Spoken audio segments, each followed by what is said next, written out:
ಬೇಲೂರು ತಾಲೂಕಿನಲ್ಲಿ ವಾಟೆಹೊಳೆ ಹೇಮಾವತಿ ಜಲಾಶಯ ಯೋಜನೆಯ ಮುಳುಗಡೆ ಸಂತ್ರಸ್ತರ ಗೋಳು 5-6 ದಶಕಗಳಿಂದ ಸಮಸ್ಯೆಯ ಸಂಕೋಲೆಯಾಗಿಯೇ ಉಳಿದಿದೆ.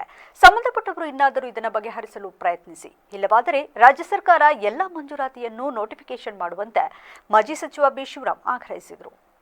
ಹಾಸನದಲ್ಲಿಂದು ಪತ್ರಿಕಾಗೋಷ್ಠಿಯಲ್ಲಿ ಮಾತನಾಡಿದ ಅವರು, ತಾಲೂಕಿನ 383 ಹಳ್ಳಿಗಳಲ್ಲಿ 193 ಗ್ರಾಮಗಳನ್ನು ಮುಳುಗಡೆ ಸಂತ್ರಸ್ತ ಹಳ್ಳಿಗಳೆಂದು ಘೋಷಿಸಲಾಗಿದೆ. ಹೆಚ್ಚು ಕಡೆ ಗೋಮಾಳಗಳೇ ಗ್ರಾಮಗಳಾಗಿವೆ. ಸುಮಾರು 4262 ಅನಧಿಕೃತ ಮನೆಗಳಿದ್ದು 94C ಅಡಿ ಅರ್ಜಿ ಹಾಕಿದ್ದರೂ ಅಧಿಕೃತ ಆಗಿಲ್ಲ. ಅಲ್ಲಿ ಅಭಿವೃದ್ಧಿ ಇಲ್ಲ, ಮೂಲಸೌಕರ್ಯ ಇಲ್ಲ. ಗಣಕೀಕರಣ ಅಂತೀರಿ, ಇಂತಹ ಸಮಸ್ಯೆಗೆ ಪರಿಹಾರ ಯಾವಾಗ? ಹೆಗಡಿಹಳ್ಳಿಯ ಸರ್ವೆ ನಂಬರ್ 46ರಲ್ಲಿ 21 ಎಕರೆ ಜಮೀನಿದೆ. ವಿಪರ್ಯಾಸ ಎಂದರೆ 40 ಎಕರೆ ಮಂಜೂರು ಮಾಡಲಾಗಿದೆ.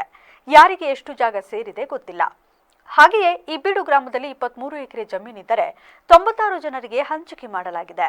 ಆದರೆ ಹೆಚ್ಚು ಮಂದಿಗೆ ಮಂಜೂರೇ ಆಗಿಲ್ಲ. ಈ ರೀತಿಯ ಹಲವು ಪ್ರಕರಣ ತಾಲೂಕಿನಲ್ಲಿ ಕಾಣಸಿಗುತ್ತವೆ. ಮುಳುಗಡೆ ಹಳ್ಳಿಗಳು ಎಂದು ಘೋಷಣೆ ಮಾಡಿ ಭೂಮಿಯನ್ನು ಮಂಜೂರು ಮಾಡಲಾಗಿದೆ. ಆದರೆ ಹಕ್ಕುಪತ್ರ ನೀಡಿಲ್ಲ. ಮನೆ ನನ್ನದು ಎಂಬುದಕ್ಕೆ ಅನೇಕರಲ್ಲಿ ದಾಖಲೆಗಳೇ ಇಲ್ಲ. ಹಕ್ಕು ಕೊಟ್ಟಿಲ್ಲ. ಹೀಗಾದರೆ ಭವಿಷ್ಯದಲ್ಲಿ ಅವರ ಪಾಡೇನು? ಇನ್ನು ಫಾರಂ ನಂಬರ್ 53 ಅಡಿ ಅರ್ಜಿ ಹಾಕಿದರೂ ಯಾವುದೇ ಪರಿಶೀಲನೆ ಮಾಡದೆ ತಿರಸ್ಕಾರ ಮಾಡಲಾಗುತ್ತಿದೆ. ಹೀಗಾಗಿ ಜ್ವಲಂತ ಸಮಸ್ಯೆಗೆ ಮುಕ್ತಿ ಸಿಗಬೇಕಾದರೆ ಮಂಜೂರಾತಿ ಆಗಿಲ್ಲ ಅಂದರೆ ಡಿನೋಟಿಫೈ ಮಾಡಬೇಕು ಎಂದು ಸರ್ಕಾರವನ್ನು ಒತ್ತಾಯಿಸಿದರು.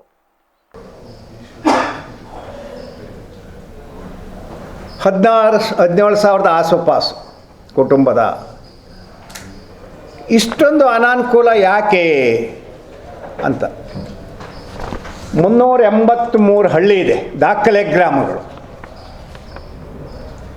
ಆ 383ರಲ್ಲಿ ಸಾಧಾರಣ 193 ಗ್ರಾಮಗಳಲ್ಲಿ ತಲತಲಾಂತರದಿಂದ ಆ ಗ್ರಾಮಸ್ಥರು ಉಳಿಸ್ಕೊಂಡು ಬಂದಂಥ ಭೂಮಿನ ಮುಳುಗಡೆ ಸಂತ್ರಸ್ತರಿಗೆ ಅಂತ ಮೀಸಲು ಮಾಡಿಬಿಟ್ಟವ್ರೆ. ಆ ಮೀಸಲು ಮಾಡಿದ್ರ ಪರಿಣಾಮ ಆ ಗ್ರಾಮಗಳಲ್ಲಿ ಒಂದು ನಿರಂತರ ವ್ಯವಸ್ಥೆ ಅಂತ ಒಂದು ಏನಿತ್ತು, ಆ ಗೋಮಾಳ, ದನ ಕರು ಮತ್ತೊಂದು ಚಟುವಟಿಕೆ ಎಲ್ಲದಕ್ಕೂ ಇತ್ತು, ಅದೆಲ್ಲ ಡಿಸ್ಟರ್ಬ್ ಆಗ್ಬಿಟ್ಟಿದೆ.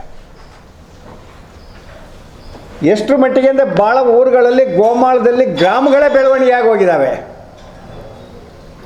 ಗ್ರಾಮಗಳ ಬೆಳವಣಿಗೆ